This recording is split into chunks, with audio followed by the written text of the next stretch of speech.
Chapter 84. Taboo Tradeoffs, Aftermath 2. When Hermione Granger woke, she found herself lying in a soft, comfortable bed of the Hogwarts infirmary, with a square of setting sunlight falling on her midriff, warm through the thin blanket. Memory said that there would be a screen sheet above her, either drawn around her bed or open, and that the rest of Madame Pomfrey's domain would lie beyond. The other beds, occupied or unoccupied, and bright windows set in the curvily carven stone of Hogwarts. When Hermione opened her eyes, the first thing she saw was the face of Professor McGonagall, sitting on the left side of her bed. Professor Flitwick wasn't there, but that was understandable. He'd stayed by her side all morning in the detention cell, his silver raven standing extra guard against the Dementor, and his stern little face always turned outward toward the Aurors.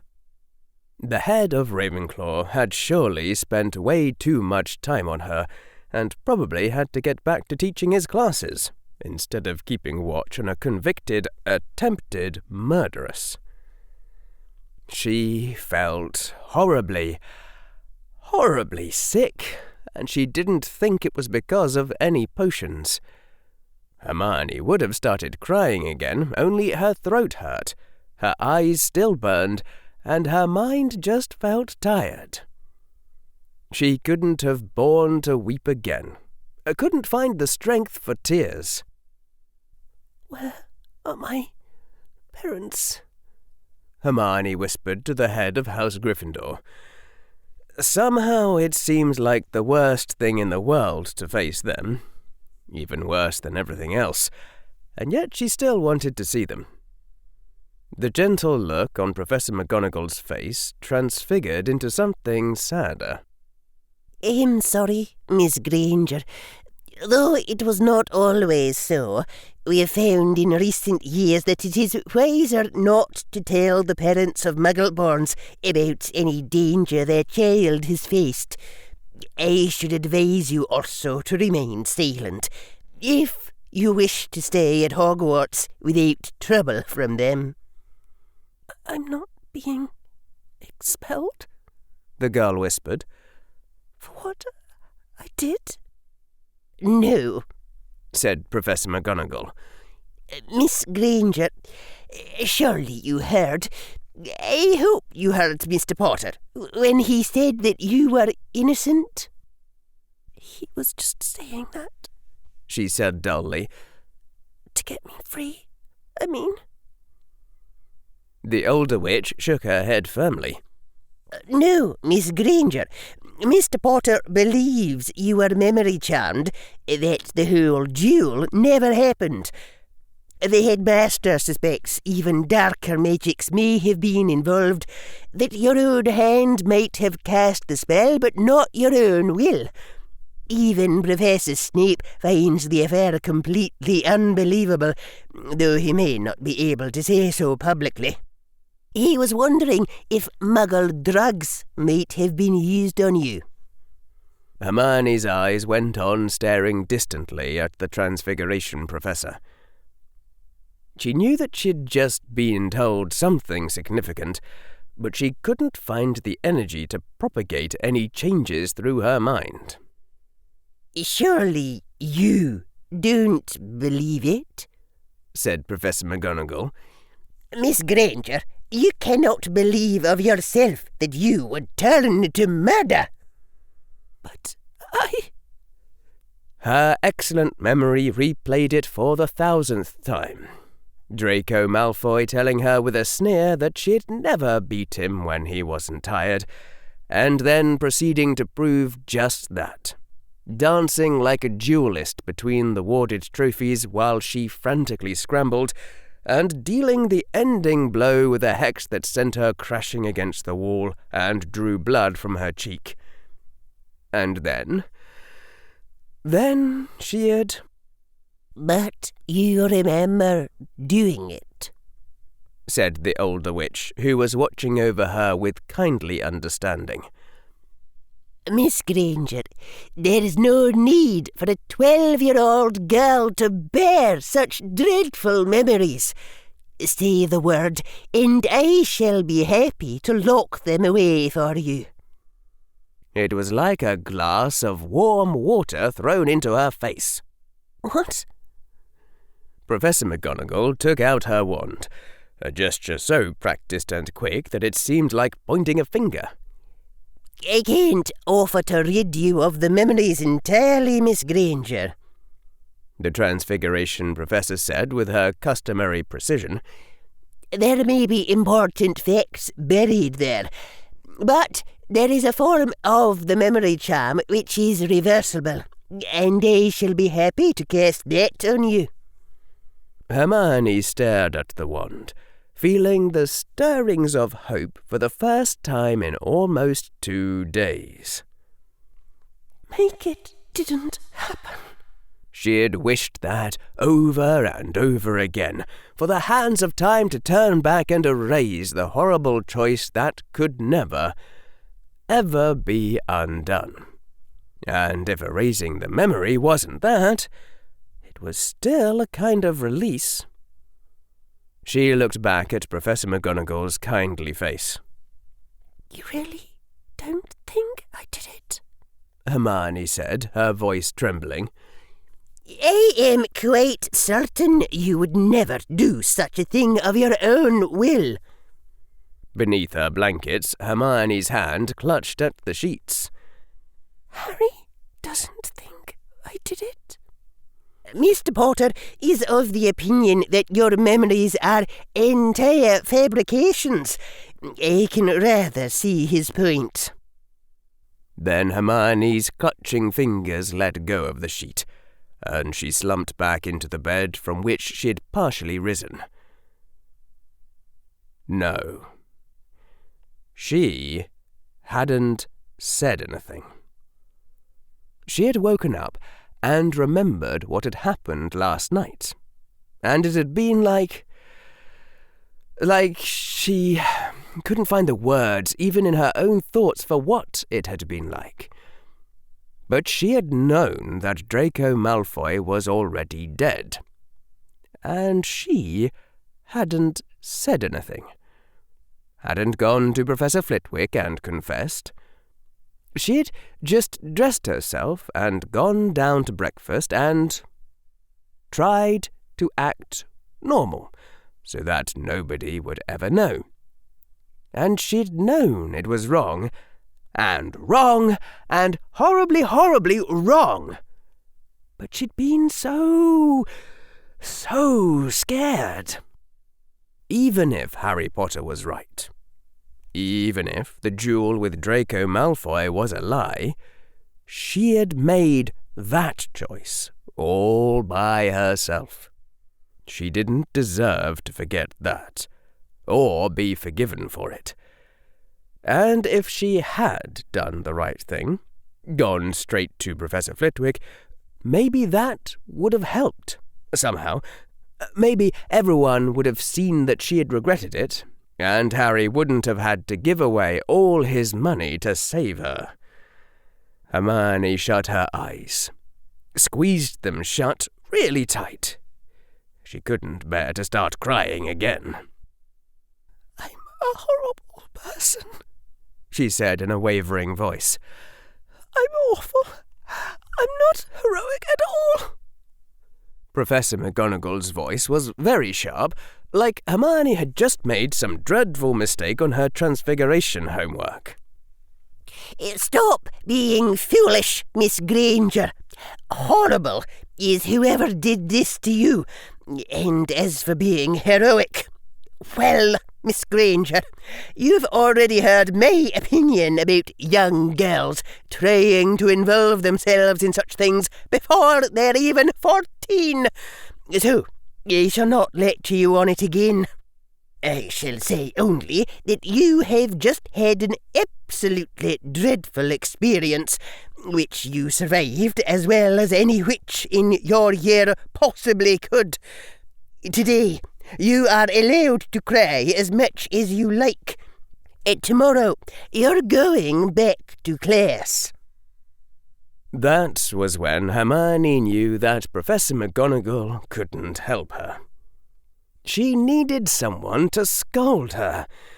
She couldn't be absolved if she couldn't be blamed, and Professor McGonagall would never do that for her. Would never ask so much of a little Ravenclaw girl. It was something Harry Potter wouldn't help her with either. Hermione turned over in the infirmary bed, huddling into herself away from Professor McGonagall. "Please," she whispered. "I want to talk to the headmaster." "Hermione." When Hermione Granger opened her eyes a second time, she saw the care-lined face of Albus Dumbledore leaning over her bedside, looking almost as though he had been crying, though that was impossible. And Hermione felt another stabbing pang of guilt for having bothered him so. "Minerva said you wished to speak with me," the old wizard said. Suddenly, Hermione didn't know at all what to say. Her throat locked up, and all she could do was stammer, I'm... Somehow her tone must have communicated the other word, the one she couldn't even say anymore. "Sorry," said Dumbledore. "Why? For what should you be sorry?" She had to force the words out of her throat.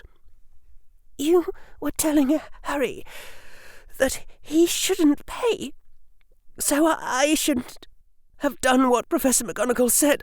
I shouldn't have touched his wand." "My dear," said Dumbledore, "had you not pledged yourself to the House of Potter, Harry would have attacked Azkaban single-handedly and quite possibly won. That boy may choose his words carefully, but I have never yet known him to lie. And in the boy who lived, there is power that the Dark Lord never knew. He would indeed have tried to break Azkaban, even at cost of his own life." The old wizard's voice grew gentler and kinder. "No, Hermione, you have nothing at all for which to blame yourself." "I could have made him not do it." In Dumbledore's eyes a small twinkle appeared before it was lost to weariness. "Really, Miss Granger? Perhaps you should be headmistress in my place, for I myself have no such power over stubborn children." "Harry promised." Her voice stopped. The awful truth was very hard to speak. "Harry Potter promised me that he would never help me if I told him not to." There was a pause. The distant noises of the infirmary that had accompanied Professor McGonagall had ceased, Hermione realized, when Dumbledore had awoken her. From where she lay in bed, she could see only the ceiling and the top of one wall's windows, but nothing in her range of vision moved, and if there were sounds, she could not hear them. "Ah," said Dumbledore. The old wizard sighed heavily. "I suppose it is possible that the boy would have kept his promise." I should have "Gone to Azkaban of your own will?" Dumbledore said. "Miss Granger, that is more than I would ever ask anyone to take upon themselves." "But—" Hermione swallowed. She couldn't help but notice the loophole. anyone who wanted to get through the portrait door to the Ravenclaw dorm quickly learned to pay attention to exact wordings. But it's not more than you'd take on yourself. Hermione, the old wizard began. Why? Said Hermione's voice. It seemed to be running on without her mind now. Why couldn't I be braver? I was going to run in front of the Dementor. For Harry. In January. So why couldn't I? Why had the thought of being sent to Azkaban just completely unglued her? Why had she forgotten everything about being good? "My dear girl," Dumbledore said. The blue eyes behind the half-moon glasses showed a complete understanding of her guilt. "I would have done no better myself in my first year in Hogwarts. As you would be kind to others, be kinder to yourself as well." So, I did do the wrong thing. Somehow, she needed to say that, to be told that, even though she already knew. There was a pause.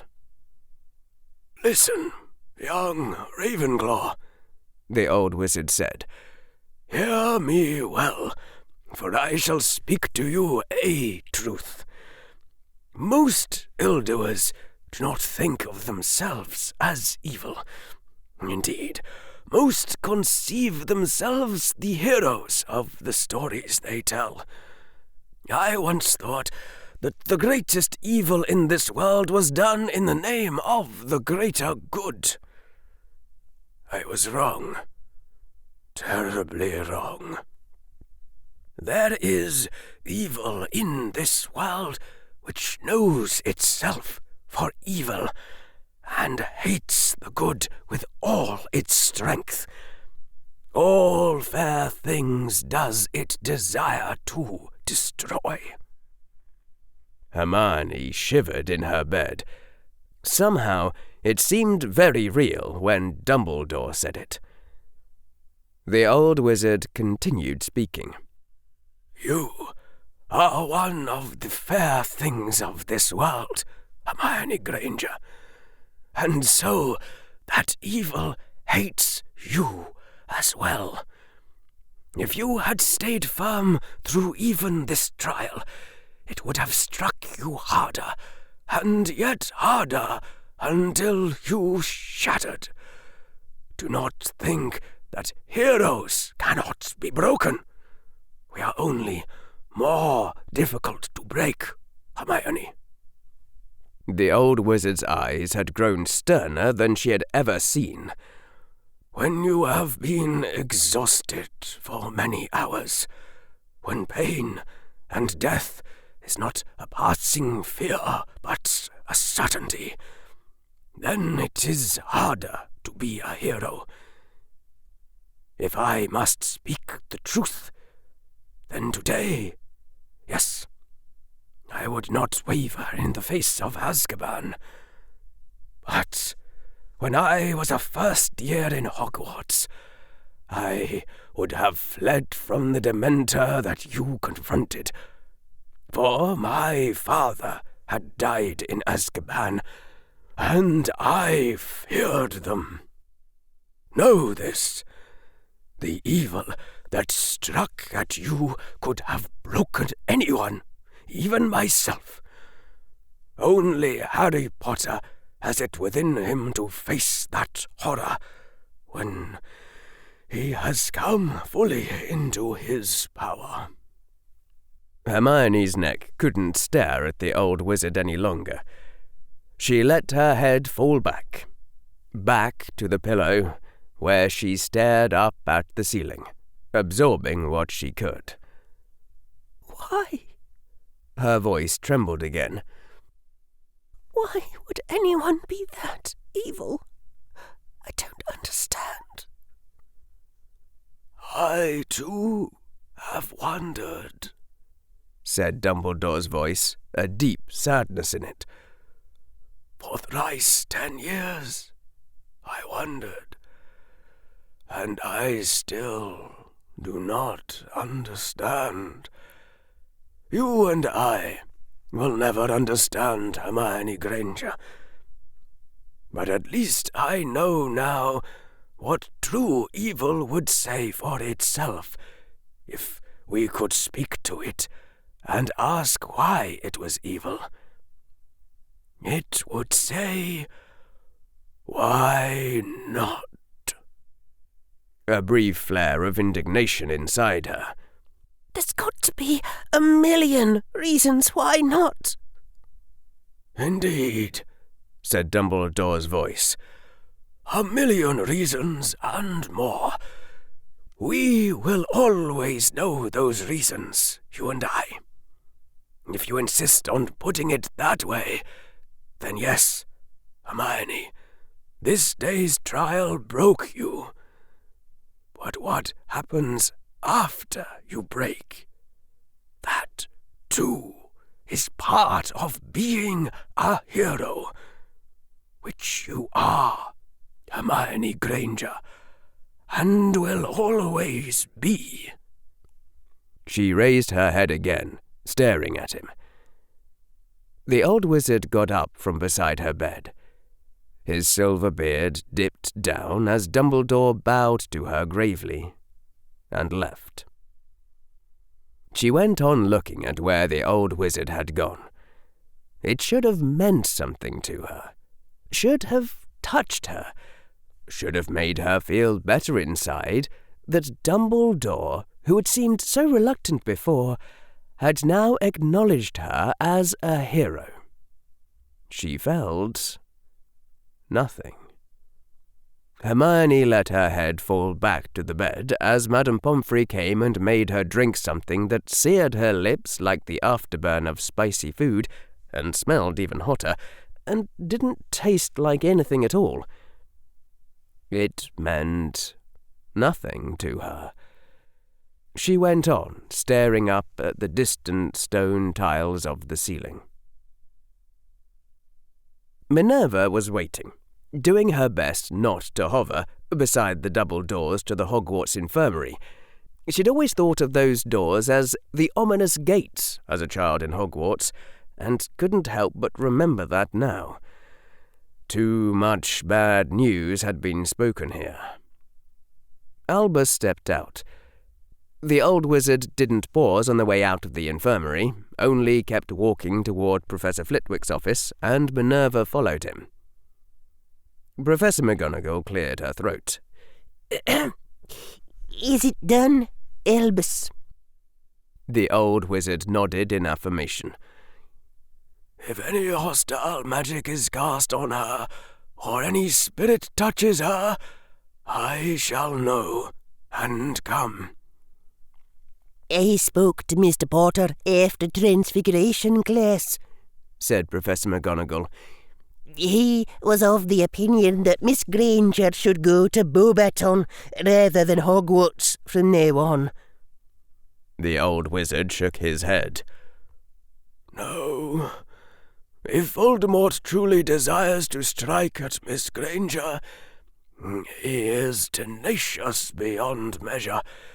His servants are returning to him. He could not have retrieved Bellatrix alone. Azkaban itself is not safe from his malice. And as for Beauxbatons, no, Minerva. I do not think Voldemort can essay such possessions often, or against stronger targets, or this year would have gone quite differently. And Harry Potter is here, whom Voldemort must fear, whether he admits it or no. Now that I have warded her, Miss Granger will be safer within Hogwarts than without. Mr. Potter seemed to doubt that, Minerva said. She couldn't quite keep the edge from her voice. There was a part of her that agreed rather strongly.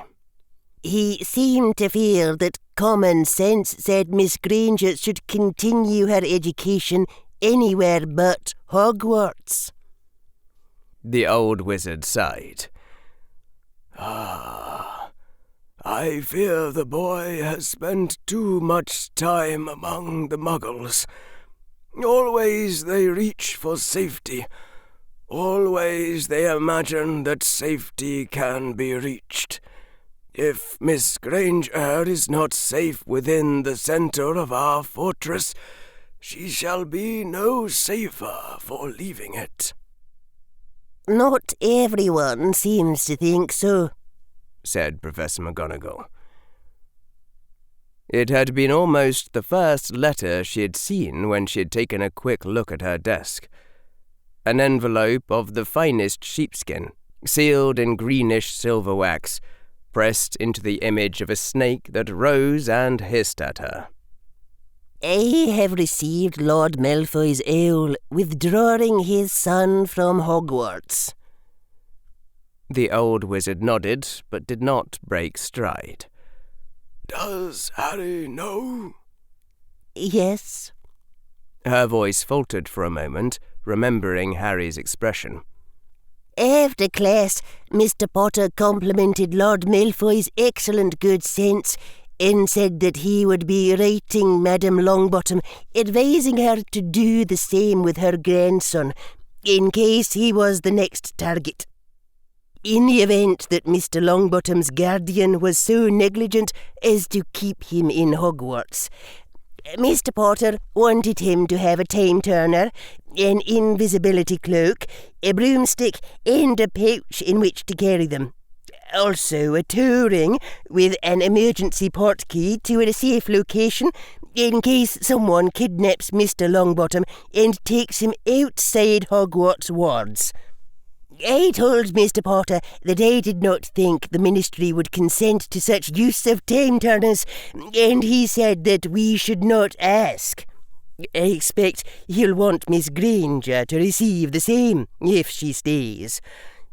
And as for himself, Mr. Potter wants a 3-person broomstick to carry in his pouch.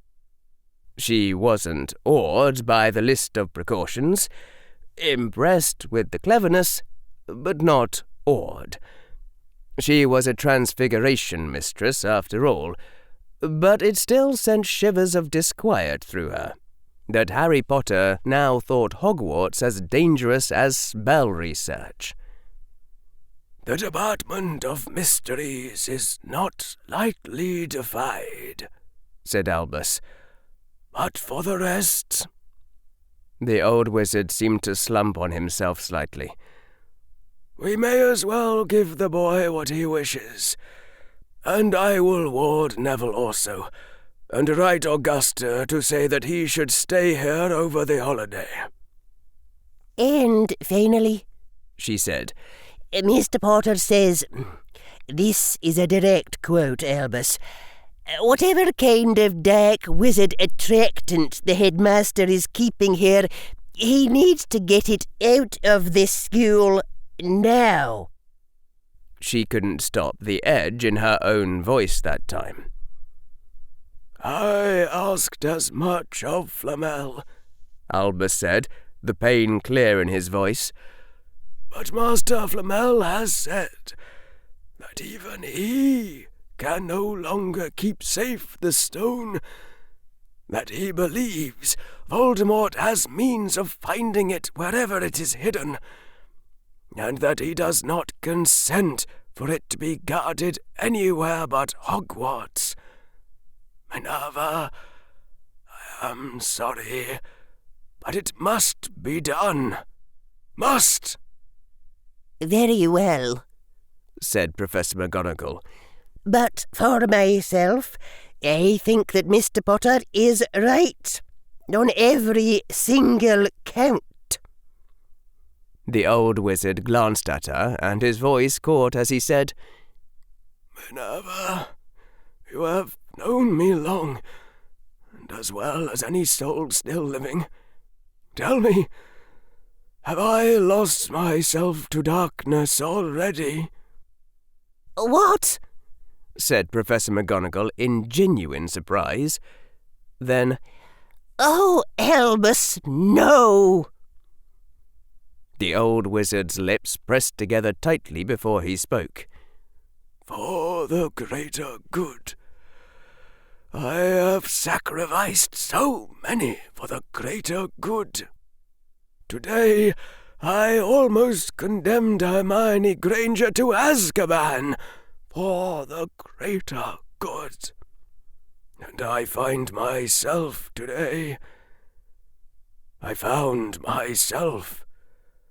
beginning to resent the innocence that is no longer mine. The old wizard's voice halted. Evil done in the name of good. Evil done in the name of evil. Which is worse? You're being silly, Albus. The old wizard glanced at her again, before turning his eyes back to their way. Tell me, Minerva, did you pause to weigh the consequences before you told Miss Granger how to bind herself to the Potter family? She took an involuntary breath as she understood what she had done. So, you did not. Albus's eyes were saddened. No, Minerva, you must not apologize. It is well, for what you have seen of me this day. If your first loyalty is now to Harry Potter, and not to me, then that is right and proper. She opened her lips to protest, but Albus went on before she could say a word. Indeed. That will be necessary, and more than necessary, if the Dark Lord that Harry must defeat to come into his power is not Voldemort after all. Not this again, Minerva said. Albus, it was you know who, not you, who marked Harry as his equal. There is no possible way that the prophecy could be talking about you. The old wizard nodded, but his eyes still seemed distant, fixed only on the road ahead. The holding cell, well to the centre of magical law enforcement, was luxuriously appointed, more a remark on what adult wizards took for granted than any special feeling toward prisoners. There was a self-reclining, self-rocking chair with plush, richly textured, self-warming cushions. There was a bookcase containing random books rescued from a bargain bin, and a full shelf of ancient magazines, including one from 1883. As for toiletries, well, it wasn't exactly luxurious, but there was a spell on the room which put all that business on hold. You weren't to go anywhere that the watching aura couldn't see you. But, aside from that, it was quite a pleasant little cell. The defense professor of Hogwarts was being detained, not arrested, not even intimidated. There was no evidence to indict him, except that a terrible and unusual crime had been committed at the Hogwarts School of Witchcraft and Wizardry, and going by previous occasions, the odds were 5-1 that the current defense professor was tangled up in it somehow. To this must be added the fact that nobody in the DMLE even knew who the defense professor was, and that the man had literally sneezed at all attempts to uncover his true identity. Why, no, they hadn't released Quirinus Quirrell back to Hogwarts just yet. Let us repeat this for emphasis. The defense professor was being detained in a cell. The defense professor was staring at the watching aura and humming. The defense professor has not spoken a single word since he arrived in this particular cell. He has only been humming. The humming started as a simple children's lullaby, the one that in Muggle Britain begins, "Lullaby and good night." This tune was hummed, without variation, over and over for 7 minutes to establish the underlying pattern. Then began the elaborations upon the theme. Phrases hummed too slow, with long pauses in between, so that the listener's mind helplessly waits and waits for the next note, the next phrase.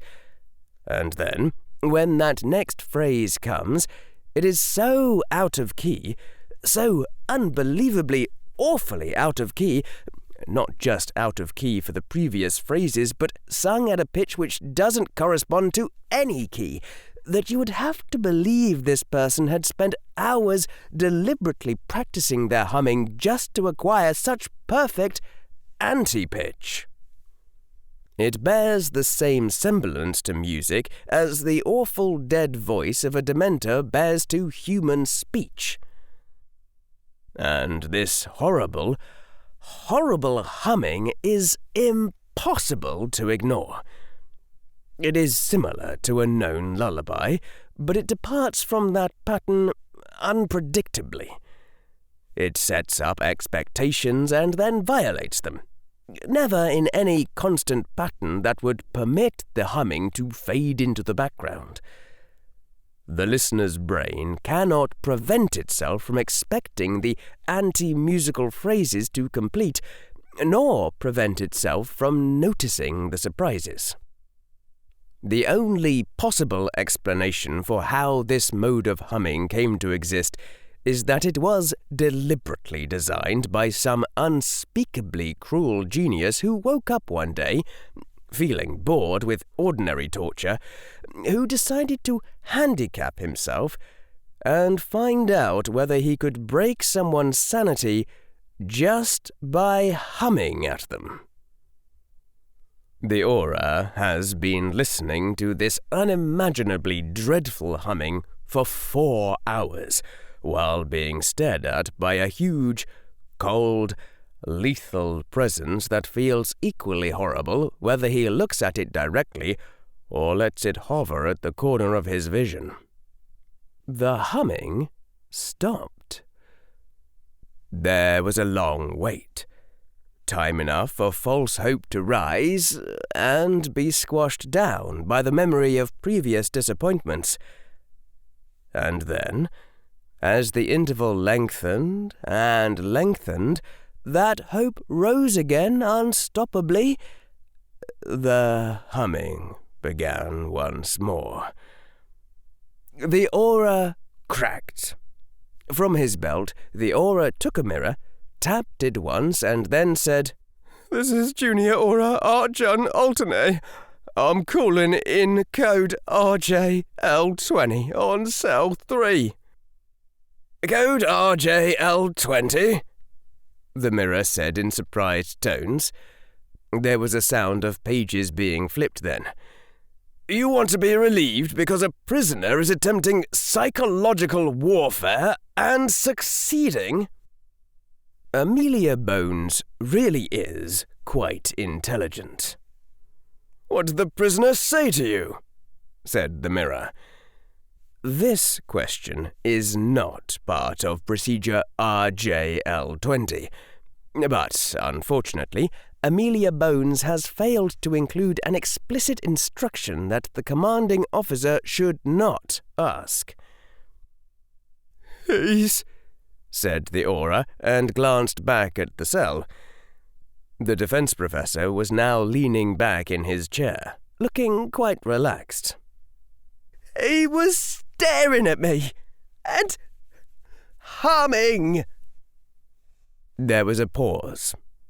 The mirror spoke again, And you're calling in an RJL20 over that? You're sure you're not just trying to get out of watching him? Amelia Bones is surrounded by idiots.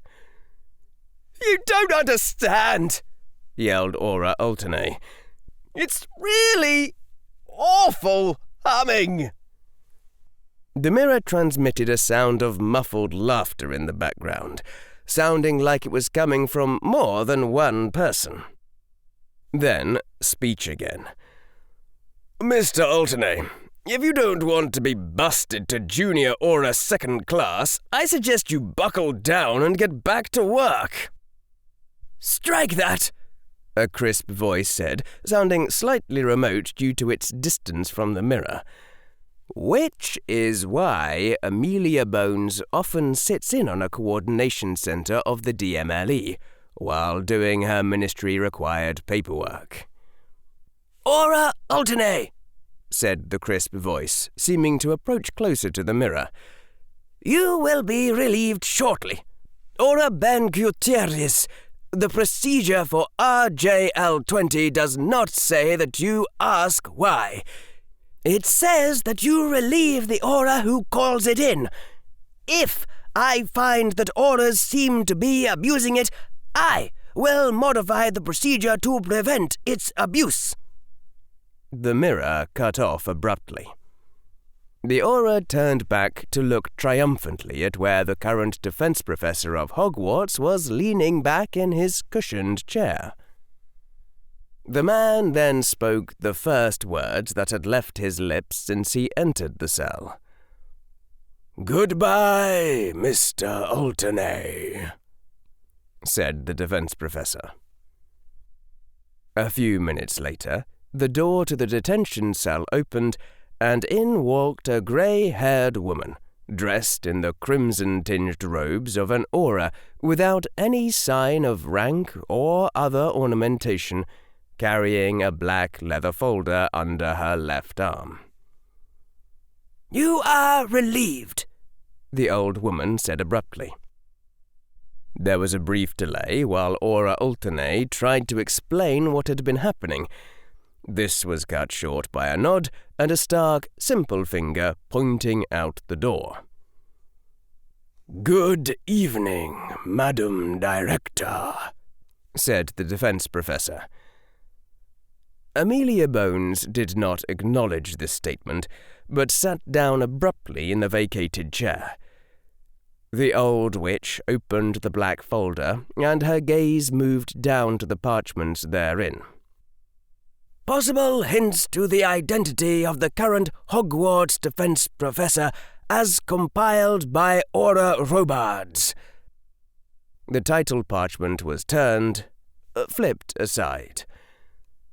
The defense professor said that he was sorted into Slytherin, claimed that his family was killed by Voldemort, said he had studied at a martial arts centre in Muggle Asia, which was destroyed by Voldemort. A request filed with the Department of International Magical Cooperation identifies this incident as the Oni affair of 1969. Another parchment was flipped aside. It also seems this defense professor gave a most stirring speech to his students just before last Yule, castigating the previous generation for their disunity against the Death Eaters. The old witch looked up from the leather folder. Madam Longbottom was rather taken with it, and insisted that I read the entire thing. The argument struck me as familiar, though I could not place it at the time. But then, of course, I had thought you dead. The chief law enforcement officer of Magical Britain was now gazing sharply at the current defense professor of Hogwarts, across the pane of spell-reinforced glass separating them. The man in the cell returned the gaze equably, without apparent alarm. I shall not name any names, said the old witch, but I shall tell a story and see if it sounds familiar. Amelia Bones looked back down, turning to the next parchment. Born 1927, entered Hogwarts in 1938, sorted into Slytherin, graduated 1945, went on a graduation tour abroad and disappeared while visiting Albania, presumed dead until 1970, when he returned to magical Britain just as suddenly, without any explanation for the missing 25 years. He remained estranged from his family and friends, living in isolation. In 1971, while visiting Diagon Alley, he fended off an attempt by Bellatrix Black to kidnap the daughter of the Minister of Magic, and used the killing curse to slay 2 of the 3 Death Eaters accompanying her. Beyond this, all Britain knows the story. Need I continue it? The old witch looked up from her folder again. Very well. There was a trial in the Wizengamot, during which this young man was exonerated for his use of the killing curse, not least due to the efforts of his grandmother, the lady of his house.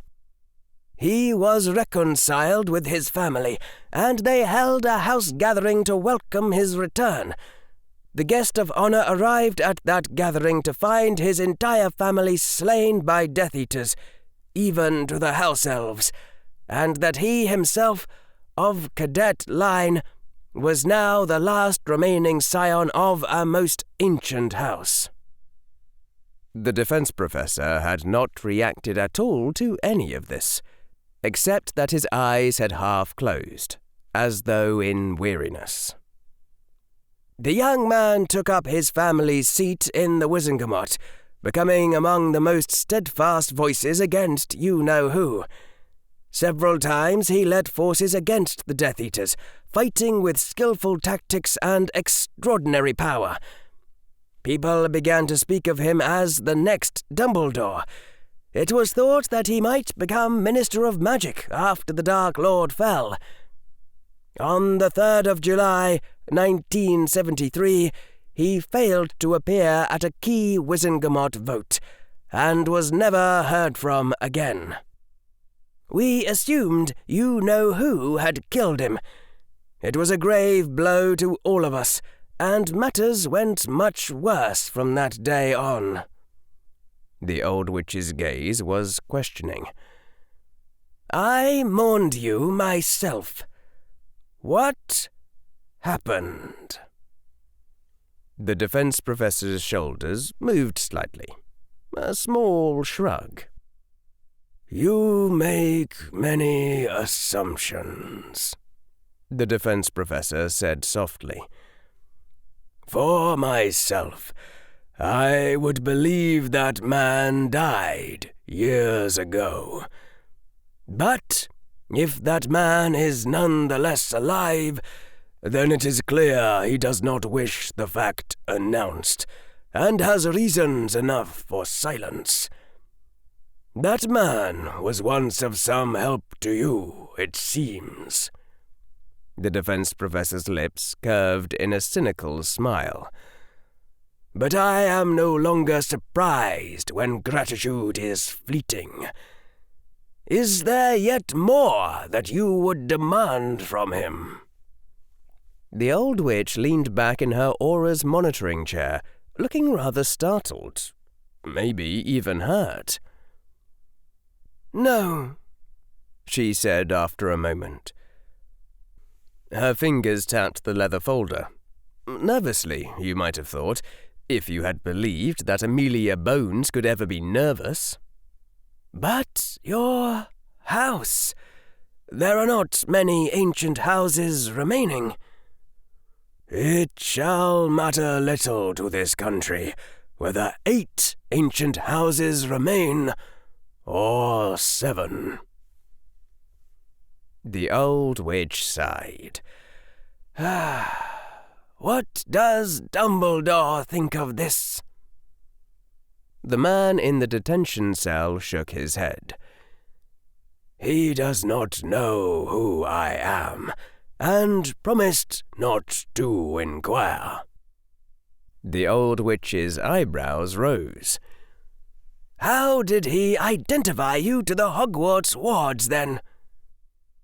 A slight smile.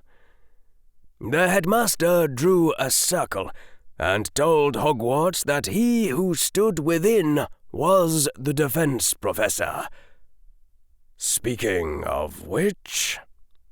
The tone went lower, flatter. "I am missing my classes, Director Bones." "You seem to rest sometimes, in a peculiar manner. This has also been reported, and you seem to be resting more and more frequently as time goes on." The old witch's fingers tapped the leather folder again. "I cannot recall reading of such a symptom, but when one hears of such a thing, one imagines dark wizards fought and terrible curses received." The defense professor remained expressionless. "Do you require a healer's help?" said Amelia Bones. Her own mask had slipped, clearly showing the pain in her eyes. "Is there anything at all that can be done for you?" "I agreed to teach defense at Hogwarts," the man in the cell said flatly. "Draw your own conclusions, madam. And I am missing my classes, of which there are not many left. I would return to Hogwarts now." When Hermione woke the third time, though it felt like she'd only closed her eyes for a moment, the sun was even lower in the sky, almost fully set. She felt a little more alive and, strangely, even more exhausted. This time it was Professor Flitwick who was standing next to her bed and shaking her shoulder. A tray of steaming food floated next to him. For some reason, she thought Harry Potter ought to be leaning over her bedside, but he wasn't there. Had she dreamed that? She couldn't remember dreaming.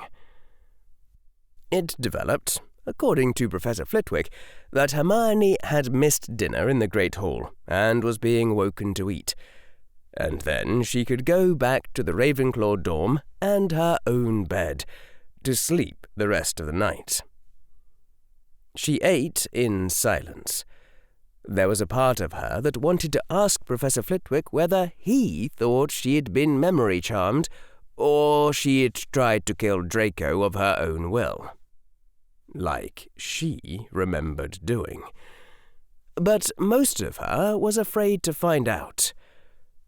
Afraid to find out was a warning sign, according to Harry Potter and his books, but her mind felt tired, bruised, and she couldn't muster the strength to override it.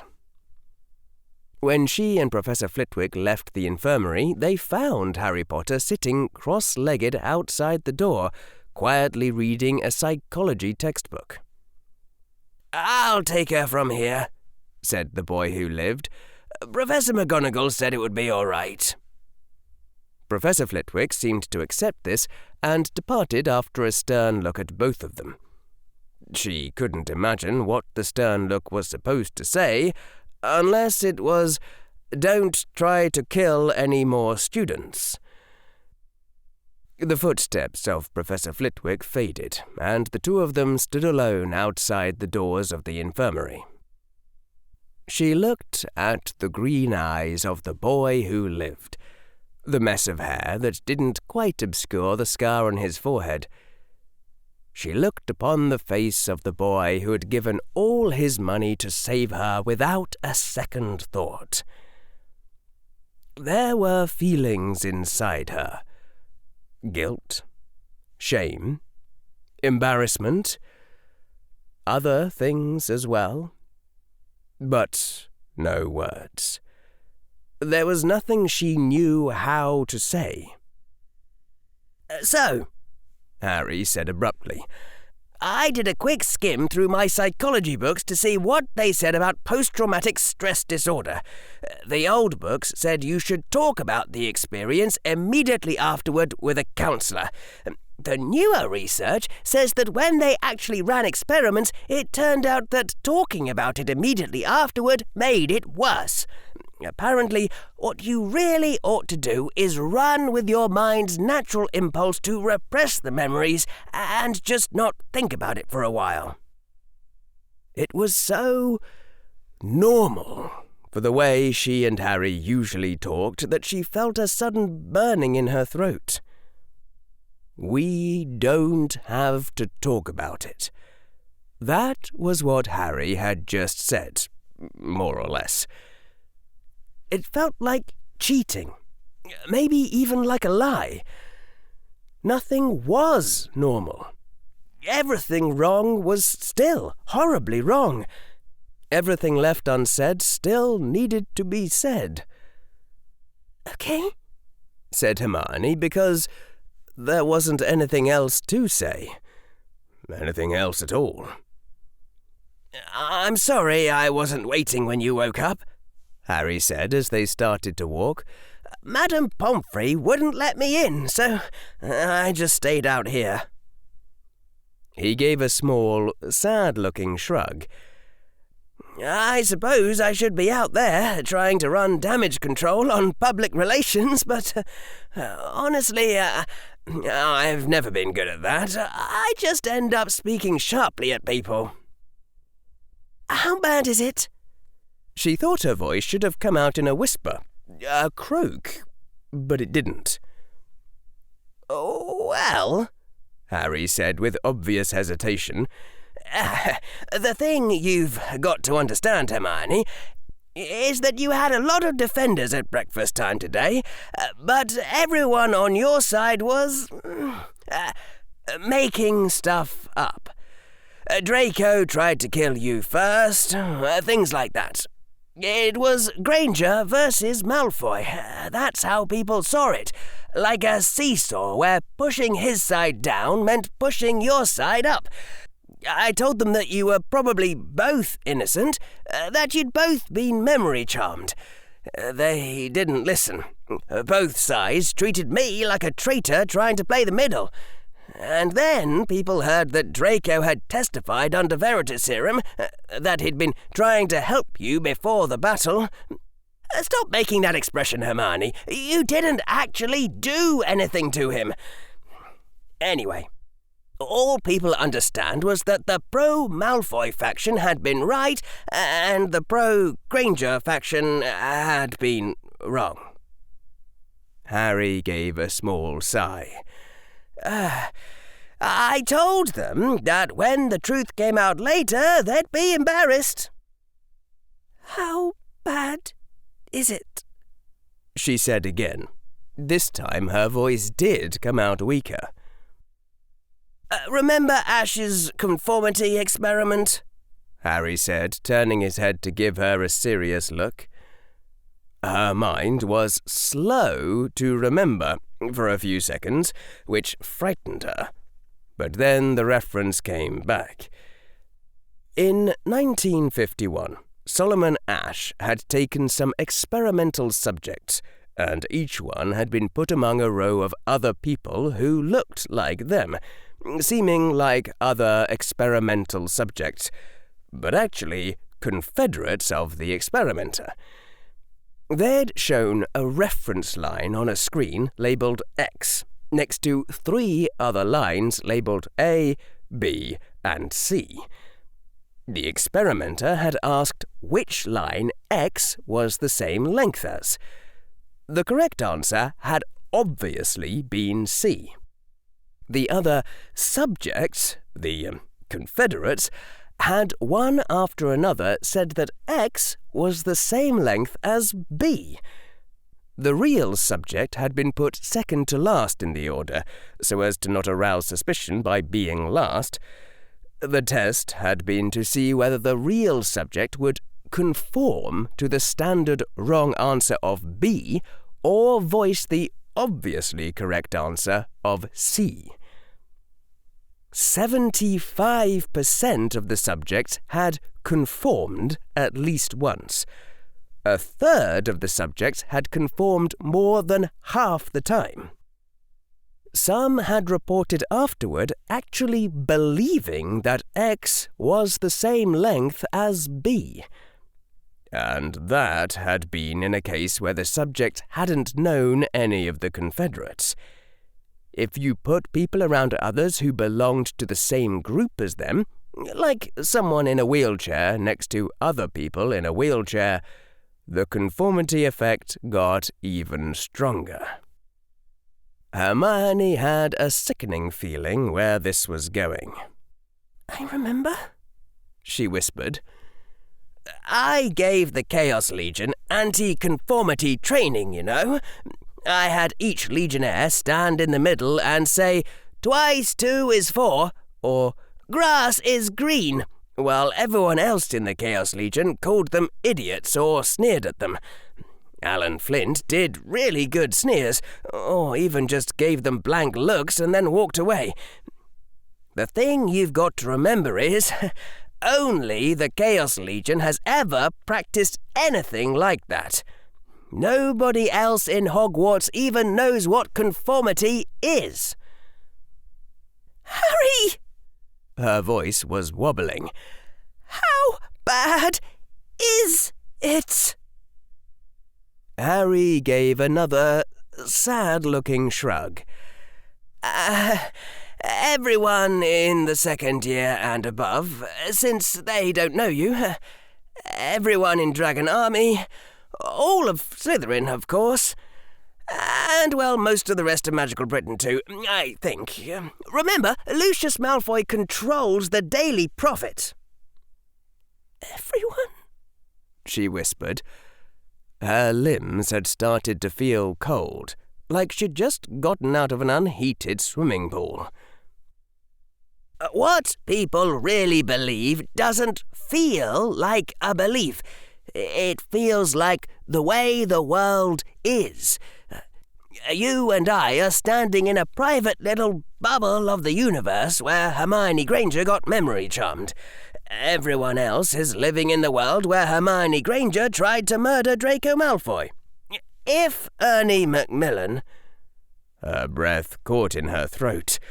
Captain Macmillan thinks he's ethically prohibited from being your friend now, well, he's trying to do the right thing as he understands it in the world he thinks he lives in. Harry's eyes were very serious. Hermione, you've told me a lot of times that I look down too much on other people. But if I expected too much of them, if I expected people to get things right, I really would hate them then. Idealism aside, Hogwarts students don't actually know enough cognitive science to take responsibility for how their own minds work. It's not their fault they're crazy. Harry's voice was strangely gentle, almost like an adult's. I know it's going to be harder on you than it would be on me. But remember, eventually the real culprit gets nailed. The truth comes out. Everyone who was confidently wrong gets embarrassed. And if the real culprit doesn't get caught? She said in a trembling voice. Oh, if it turns out to be me, after all? Then you can leave Hogwarts and go to the Salem Witches Institute in America. Leave Hogwarts? She'd never even thought of that possibility except as an ultimate punishment. Hermione, I think you might want to do that anyway. Hogwarts isn't a castle. It's insanity with walls. You have got other options. she stammered. I'll have to think about it. Harry nodded. At least nobody's going to try hexing you. Not after what the headmaster said at dinner tonight. Oh, and Ron Weasley came up to me, looking very serious, and told me that if I saw you first, I should tell you that he's sorry for having thought badly of you, and he'll never speak ill of you again. Ron believes I'm innocent, said Hermione. Well, he doesn't think you're innocent, per se. The whole Ravenclaw dorm went silent as the two of them walked in, staring at them. Staring at her. She had had nightmares like this. And then, one by one, people looked away from her. Penelope Clearwater, the fifth-year prefect in charge of first years, looked away slowly and deliberately, turning her head to face in another direction. Sue Lee and Lisa Turpin and Michael Corner, all sitting at a table together, all of whom she'd helped with their homework at one time or another, all looked away, their faces suddenly nervous the moment she tried to catch their eyes. A third-year witch named Letitia Randall, whom Spew had twice saved from Slytherin bullies, quickly bent back over her desk and started doing homework again. Mandy Brocklehurst looked away from her. If Hermione didn't burst into tears then, it was only because she had expected it, had played it out in her mind over and over again. At least people weren't screaming at her or shoving her or hexing her. They were just looking away. Hermione walked very straight up to the staircase that led toward the first-year girls' dorms. She didn't see Padma Patil or Anthony Goldstein looking at her, those two lone heads turning to track her as she left. From behind her, she heard Harry Potter saying in a very calm tone, "Now, eventually, the truth's going to come out, you all. So, if you're all that confident she's guilty, can I ask you all to sign this paper right here, saying that if she later turns out to be innocent, she gets to say, 'I told you so,' and then hold it over you for the rest of your lives.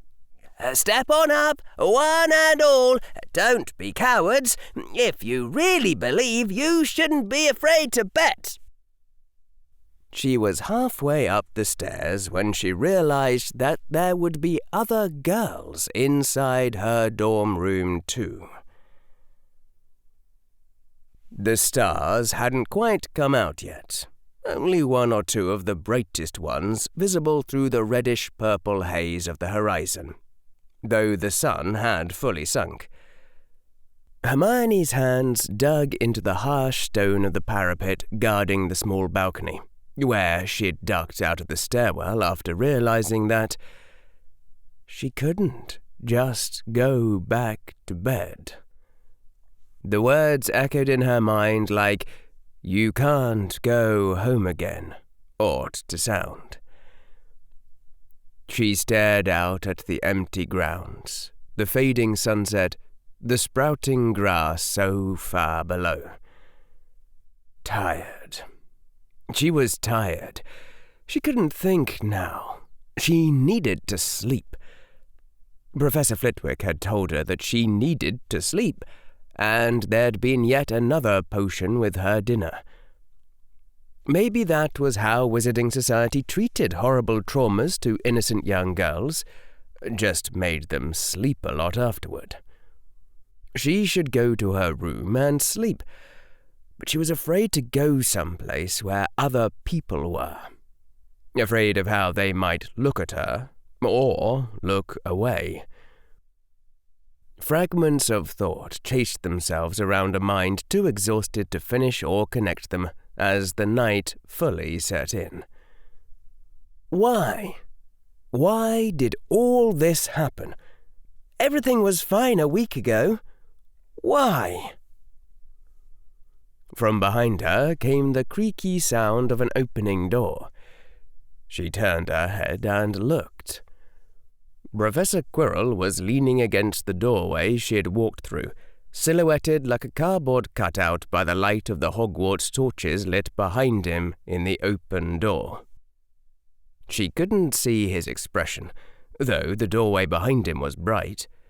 His eyes, his face, everything she could see from here lay within night shadow.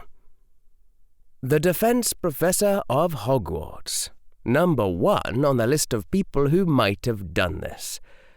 She hadn't even realized she had a suspect list until that moment. The man stood within that doorway, saying nothing, and she couldn't see his eyes. What was he even doing there in the first place? "Are you here to kill me?" said Hermione Granger. Professor Quirrell's head tilted at that. Then the defense professor started toward her, the dark silhouette raising one hand slowly and deliberately, as though to push her off the Ravenclaw tower. "Stupefy!" The burst of adrenaline overrode everything. She drew her wand without thinking. Her lips formed the word of their own accord. The stun bolt leapt out of her wand and slowed to a stop in front of Professor Quirrell's raised hand, rippling in midair like it was still trying to fly and making a slight hissing sound. The red glow illuminated Professor Quirrell's face for the first time, showing a strange, fond smile. "Better," said Professor Quirrell. "Miss Granger, you are still a student in my defense class. As such, if you consider me a threat, I do not expect you to just look at me sadly and ask if I am there to kill you. -2 Quirrell points." She was entirely unable to form words. The defense professor flicked his forefinger casually at the suspended stun bolt, sending the hex shooting back over her head, far into the night, so that they stood again in darkness. Then Professor Quirrell walked out of the doorway, which swung shut behind him, and a soft white light sprung up around the two of them so that she could see his face once more, still with that strange, fond smile. What are you doing here?" A few more steps took Professor Quirrell to a higher part of the balcony's ramparts, where he put his elbows down on the stone and leaned over heavily, looking up into the night. "I came here straight upon being released by the Aurors, the moment I finished reporting to the headmaster," said Professor Quirrell in a quiet voice. "Because I am your teacher, and you are my student, and I am responsible for you." Hermione understood then, remembering what Professor Quirrell had said to Harry in the second defense lesson of the year about controlling his anger. She felt the rush of shame all the way down her chest. It took a moment after that for knowledge to override mortification, for her to force out the words. "I," said Hermione. "Harry thinks that I didn't lose my temper, I mean." "So I heard," said Professor Quirrell in rather dry tones. He shook his head as though at the stars themselves. "The boy is fortunate that I have crossed the line from annoyance with his self-destructiveness into sheer curiosity as to what he shall do next. But I agree with Mr. Potter's assessment of the facts. This murder was well planned to evade detection both by the wards of Hogwarts and the headmaster's timely eye. Naturally, in such a thoughtful murder, some innocent would be placed to take the blame. A brief, wry smile crossed the defense professor's lips, though he wasn't looking at her.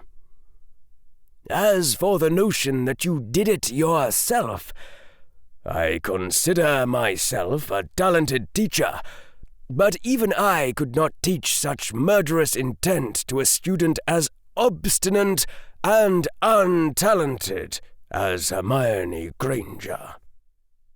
The part of her brain that said, "What?" in indignation wasn't anywhere near loud enough to reach her lips. "No," said Professor Quirrell. "That is not why I am here. You have made no effort to hide your dislike for me, Miss Granger.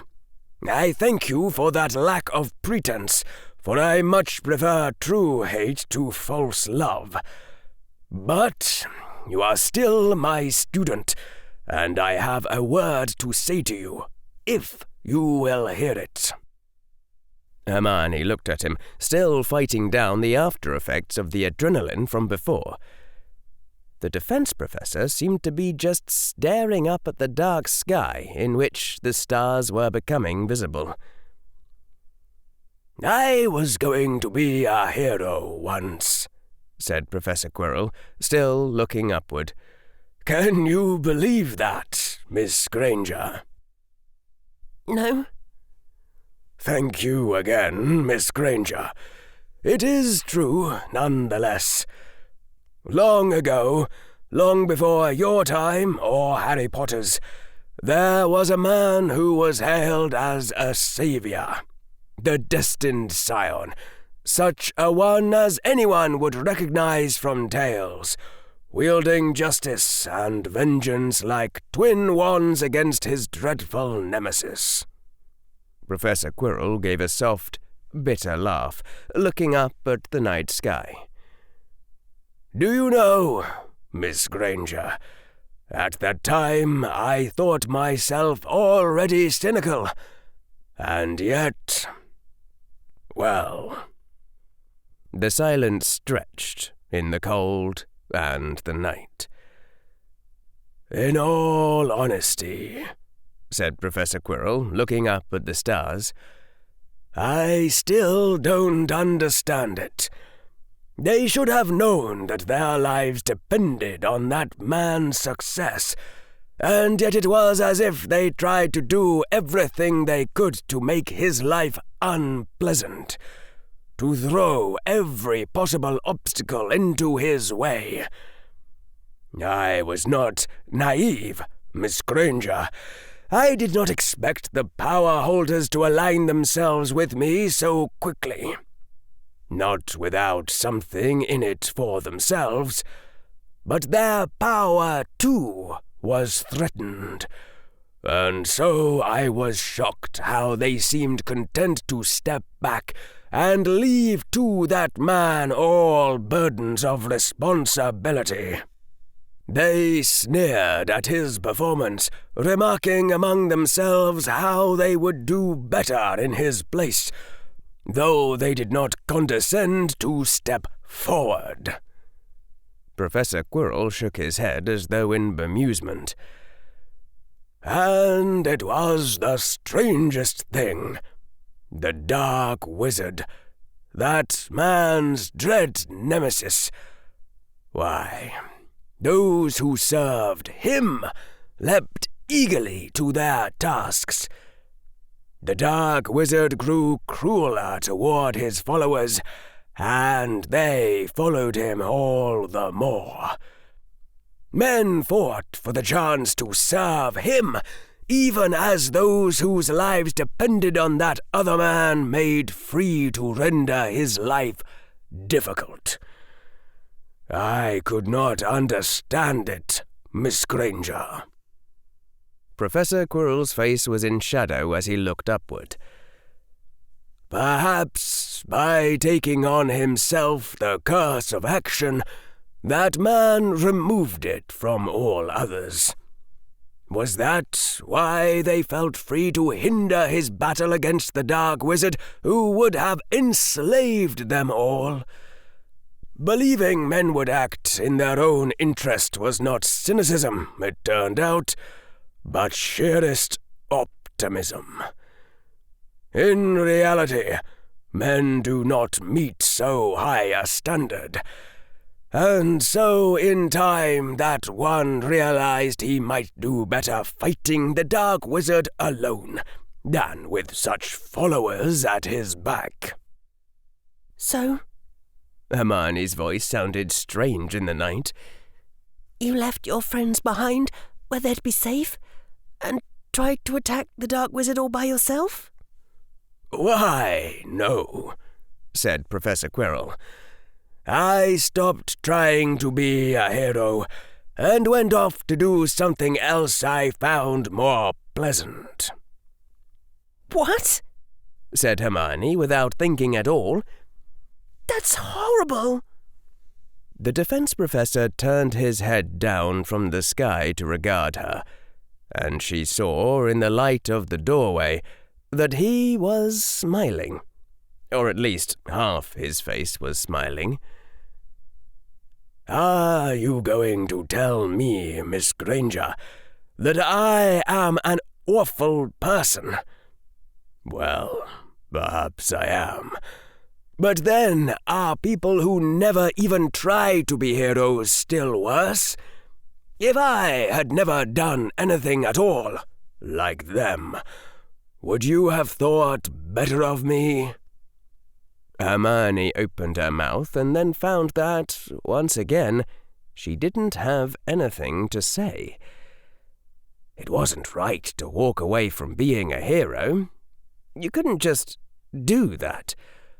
But she didn't want to say that everyone who wasn't a hero was nothing. That was Quirrell thinking. The smile, or half-smile, had disappeared. You were foolish, the defense professor said quietly. To expect any lasting gratitude from those you tried to protect once you named yourself a heroine, just as you expected that man to go on being a hero and called him horrible for stopping when 1,000 others never lifted a finger. It was only expected that you should fight bullies. It was a tax you owed, and they accepted it like princes with a sneer for the lateness of your payment. And you have already witnessed, I wager, that their fondness vanished like dust in the wind once it was no longer in their interest to associate with you. The defense professor slowly straightened off the balcony, standing almost straight, turning to regard her fully. But you don't have to be a hero, Miss Granger, said Professor Quirrell. You can stop any time you please. That idea had occurred to her before, several times over the last 2 days. People become who they are meant to be by doing what is right, Headmaster Dumbledore had told her. The trouble was that there seemed to be 2 different right things to do. There was the part of her which said that right was to go on being a heroine and stay at Hogwarts. She didn't know what was going on, but a heroine wouldn't just run away. And there was also the voice of common sense saying that young children shouldn't ever stay around danger. That was what adults were for. The voice of every school poster that said not to take sweets from strangers. That was also right. Hermione Granger stood there on that balcony, looking at Professor Quirrell silhouetted by the emerging stars, and she didn't understand. She didn't understand how the defense professor could be gazing at her with his face showing concern. She didn't understand the notes of pain in the defense professor's voice that caught at her. She didn't understand why she was being told all this. "You don't even like me, Professor," said Hermione. A small smile flickered on Professor Quirrell's face. "I suppose I could go on about how I am angered that this affair has taken up my valuable time and disrupted my defense classes. But mostly, Miss Granger, you are my student, and whatever other professions I may have once held, I think I have been a good teacher at Hogwarts, have I not?" Suddenly, Professor Quirrell's eyes seemed very tired. "As your teacher, then, I am advising you that you have other career options. I should not like to see anyone else going down my path." Hermione swallowed. It was a side of Professor Quirrell she'd never seen or imagined, and it was eating away at her preconceptions. Professor Quirrell watched her for a moment, and then looked away from her again, back up at the stars. When he spoke this time, his voice was quieter. "Someone here is targeting you, Miss Granger, and I cannot ward you as I warded Mr. Malfoy. The headmaster has prevented it for what he claims to be good reasons. It is easy to become fond of Hogwarts. I know, for I am fond of it as well. But in France, they take a different view of the ancient houses than in Britain, and Beauxbatons would not mistreat you, I think. Whatever else you imagine of me, I swear that if you asked me to see you safely in Beauxbatons, I would do all in my power to convey you there." "I can't just," Hermione said. "But you can, Miss Granger." Now the pale blue eyes watched her intently. "Whatever you wish to make of your life, you cannot attain it at Hogwarts. Not anymore. This place is ruined for you now, even leaving aside all other threats. Simply ask Harry Potter to command you to go to Beauxbatons and live out your life in peace. If you stay here, he is your master in the eyes of Britain and its laws." She hadn't even been thinking about that. It paled so much in comparison to being eaten by Dementors. It had been important to her before, but now it all seemed childish, unimportant, pointless. So why were her eyes burning? "And if that fails to move you, Miss Granger, consider also that Mr. Potter has, just today at lunchtime, threatened Lucius Malfoy, Albus Dumbledore, and the entire Wizengamot because he cannot think sensibly when something threatens to take you from him. Are you not frightened of what he will do next?" It made sense. Terrible sense. Dreadful, awful sense. It made too much sense. She couldn't have described it in words, what triggered the realization, unless it was the sheer pressure that the defense professor was exerting on her. that if the defense professor was behind this whole thing, then Professor Quirrell had done it all just to get her out of the way of his plans for Harry. Without any conscious decision, she shifted her weight to the other foot, her body moving away from the defense professor. So, you think I am the one responsible? Said Professor Quirrell. His voice sounded a little sad as he said it, and her own heart almost stopped from hearing it. I suppose I cannot blame you. I am the defense professor of Hogwarts, after all.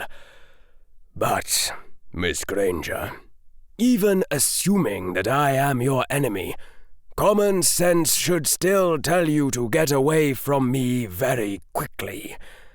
You cannot use the killing curse, so the correct tactic is to apparate away. I do not mind being the villain of your imagination if it makes matters clearer. Leave Hogwarts, and leave me to those who can handle me. I will arrange for the transportation to be through some family of good repute, and Mr. Potter will know to blame me if you do not arrive safely. She was feeling cold, the night air chilling her skin, or maybe being chilled by it. I've got to think about it. Professor Quirrell shook his head. No, Miss Granger. Your departure will take time for me to arrange, and I have less time left than you may think. This decision may be painful for you, but it should not be ambiguous.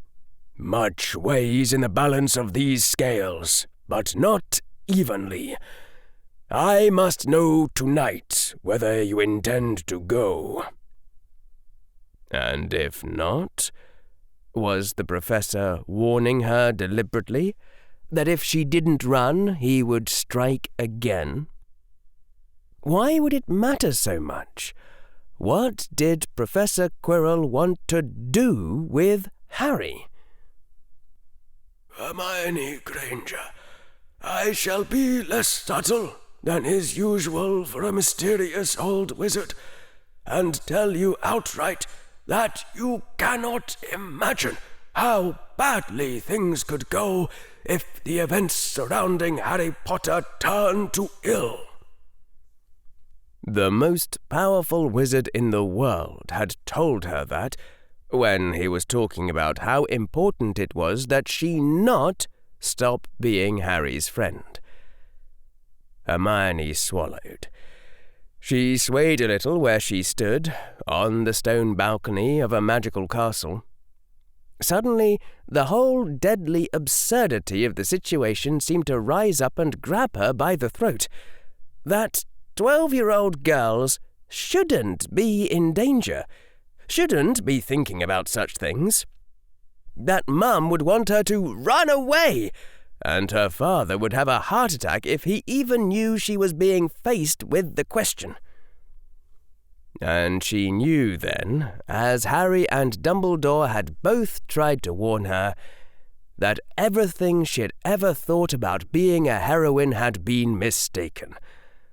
That there wasn't really any such things as heroes, outside of stories. There was just horrible danger, and being arrested by Aurors and put in cells next to Dementors, pain and fear and... Miss Granger, said the defense professor. She said nothing. All the words were blocked in her throat.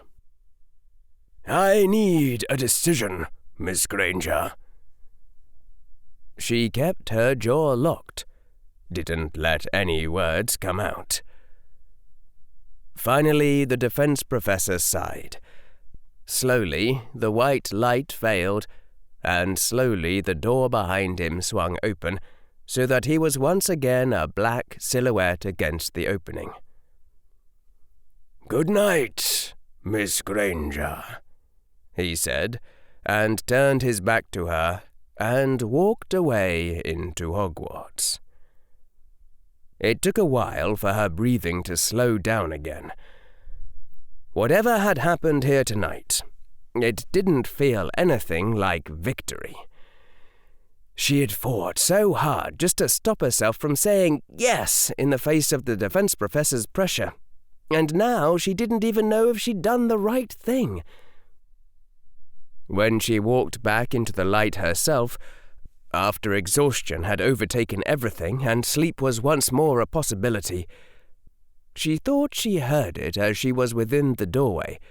From behind her and above her, a distant, cawing cry. But it wasn't meant for her, she knew, so she climbed up the stairs toward her dorm room. The other girls were probably asleep by now, and wouldn't look at her, or look away.